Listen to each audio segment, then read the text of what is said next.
TM টেকনোলজিটা use করতে পারি। ঠিক আছে, এটা কাজটা কি, আমার এখানে ফিজিক্যাল পাথটা কি, আমরা এখানে একটা ডিক্লেয়ার করবো যে আমরা এখানে একটা ভার্চুয়াল পাথ আছে ভিপি।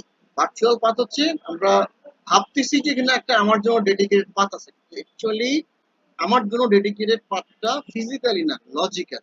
ঠিক আছে, এবং এই ভার্চুয়াল পাথের মধ্য দিয়ে আমরা কমিউনিকেশন করব। এই পাথটা হতে পারে সরাসরি এইভাবে, অথবা মাল্টিপল নোড হয়ে একটা পাথ। যে কোনো একটা বা দুইটা বা তিনটা ফিজিক্যাল পাথকে আমরা একটা কমন ভার্চুয়াল পাথ হিসেবে কনসিডার করে ওইটাকে আমার ওয়ান থেকে পর্যন্ত কমিউনিকেশনের জন্য আমরা ভার্চুয়ালি অ্যাসাইন করব। এটা গেল ভার্চুয়াল পাথ। আরেকটা হচ্ছে ভার্চুয়াল কানেকশন। হ্যাঁ, ভার্চুয়াল কানেকশনটা কি জিনিস, বা ভার্চুয়াল চ্যানেল, ভার্চুয়াল চ্যানেলটা কি জিনিস, ভিসি। ভার্চুয়াল চ্যানেলটা হচ্ছে যে আমরা এই যে ভার্চুয়াল একটা পাথ ডিক্লেয়ার করলাম, এই ভার্চুয়াল পাথের মধ্যে দিয়ে আমরা একটা আরো স্পেসিফিক একটা নিজস্ব রাস্তা করে নিলাম। ফর এক্সাম্পল হাইওয়ে, হাইওয়ে রোডদের মধ্যে দেখবা যে একটা রাস্তা দিয়ে যায়, একটা রাস্তা দিয়ে আসে, দুটো লেন থাকে, বাঁয়ে আর ডায়। তাহলে পুরো রাস্তাটা যদি আমরা ধরি ভার্চুয়াল পাথ, তাহলে এই যে লেফট সাইড এবং right side, these are the channels. তো লেফট সাইডে সবসময় একটা জায়গা থেকে আরেকটা জায়গায় কমিউনিকেশন মানে ট্রান্সপোর্ট যাবে, আর রাইট সাইডে কি হবে, একটা জায়গা থেকে আসবে, যাবে আসবে, এটা কিন্তু আলাদা। এই দুইটা কিন্তু ভার্চুয়াল চ্যানেল। আর পাথটা কি, এই যে পুরো রাস্তাটা, পুরো হাইওয়েটা, এটা হচ্ছে পাথ। এটা কি ক্লিয়ার বোঝা গেছে?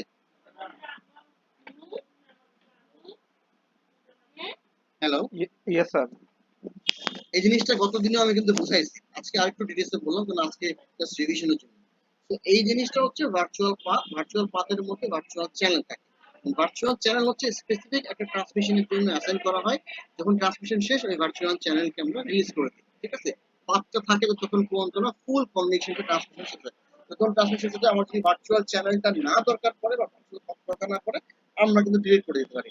আবার কিছু কিছু ক্ষেত্রে দেখা গেল যে কোনো একটা কমিউনিকেশন ট্রান্সমিশন সিস্টেমের মধ্যে অলওয়েজ ওই ভার্চুয়াল পাথটা ইউজ হয়, তাহলে তাকে অ্যাসাইন করা থাকে, ওইখানে নতুন করে আবার তৈরি করতে হয় না।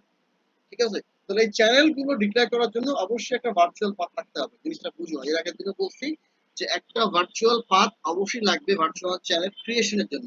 বাট ভার্চুয়াল পাথ ক্রিয়েশনের জন্য সবসময় চ্যানেল লাগবে না। পাথ ক্রিয়েট করে রাখলাম, এখন আমার চ্যানেল অ্যালোকেট করলে চ্যানেল অ্যালোকেট করলাম না, কিন্তু চ্যানেল অ্যালোকেট করতে ডেফিনেটলি একটা ভার্চুয়াল পাথ লাগবে। যদি কোনো জায়গায় ভার্চুয়াল পাথ না থাকে, তাহলে সেখানে ভার্চুয়াল চ্যানেল ডিফাইন করা যাবে না। এটা লাস্ট ক্লাসে আমি বলছি। এটা দেখুন, এই হচ্ছে তোমার ভিপি আর ভিসি। ঠিক আছে, এবং এই ভিপি আর ভিসি কে কিন্তু আইডেন্টিফাই করার জন্য কিছু আইডেন্টিফায়ার লাগে। কেমন আইডেন্টিফায়ার লাগে, যে এই যে এখানে একটা যে আমরা ভিপি ডিক্লেয়ার করছি, একটা ভিপি, এই যে অন্য কালারটি,